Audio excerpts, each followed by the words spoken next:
आमच्या शेवटी लक्षात आलं की हे मुख्यमंत्री इतक्या संवेदनशील असतील तर त्यांचे आमदारसुद्धा हे कधीच शेतकऱ्याचे नसतील.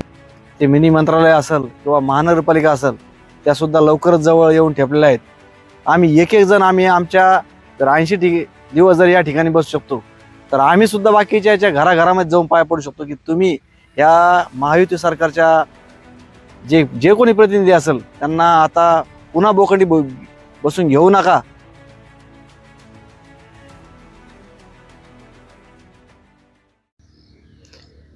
आज आमच्या या जालना नांदेड समृद्धी महामार्गाच्या आंदोलनाचं म्हणल्यापेक्षा संघर्षाचा 79वा दिवस.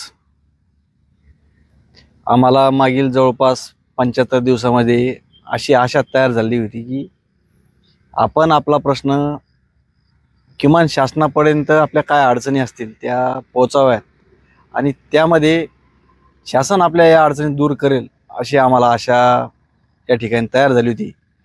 परंतु आम्हाला हे लक्षात राहिलंच नाही की ज्या विधान भवनामध्ये आपण आपले प्रतिनिधी पाठवले या कोणत्याही शेतकऱ्याच्या अवलादी नाही आणि त्यांना शेतकऱ्यांच्या प्रश्नाची जाण ही कधी येणार नाही हे आमच्या लक्षात राहिलं नाही. परंतु हे अधिवेशन ज्यावेळेस झालं तर त्यावेळेस शेवटला आमच्या शेवटी लक्षात आलं की हे मुख्यमंत्री इतक्या संवेदनशील असतील तर त्यांचे आमदारसुद्धा हे कधीच शेतकऱ्याचे नसतील हे आता आमच्या सगळ्यांच्या लक्षात आलेलं आहे.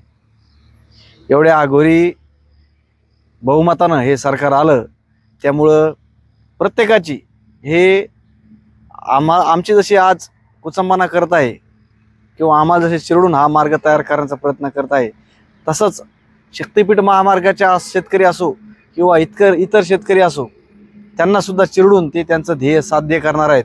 परंतु आम्ही ते कदापि होऊ देणार नाही. आता ज्याला मिनी मंत्रालय म्हणतायत ते मिनी मंत्रालय असेल किंवा महानगरपालिका असेल त्यासुद्धा लवकरच जवळ येऊन ठेपलेल्या आहेत. आम्ही एक जण आमच्या जर 80 दिवस जर या ठिकाणी बसू शकतो तर आम्ही सुद्धा बाकीच्या याच्या घराघरामध्ये जाऊन पाय पडू शकतो की तुम्ही या महायुती सरकारच्या जे कोणी प्रतिनिधी असेल त्यांना आता पुन्हा बोकंडी बसून घेऊ नका आणि यायचे हात पुन्हा मजबूत करू नका. कारण हे शेतकरी विरोधी आहेत आणि ग्रामीण भागातून जाऊन तिथे कोणताही प्रश्न आपला हे मार्गी लावत नाही आणि ते आपल्याला या शेतकऱ्यांना जगू देणार नाही असा त्यांचा निश्चय झालेला आहे. अशा शेतकऱ्यांना अशा लोकांना पुन्हा बोकंडी घेऊ नका असं आम्ही आमच्या पद्धतीनं पटवून सांगणार आहोत. आणि जर कोणाला वाटत असेल की हे आंदोलन या ठिकाणी संपल तर जोपर्यंत आमच्या शेतकऱ्यांचा प्रत्येकाचा प्रश्न मार्गी निघत नाही आम्हाला योग्य मोबदला भेटत नाही तोपर्यंत हे आंदोलन या ठिकाणून बंद होणार नाही.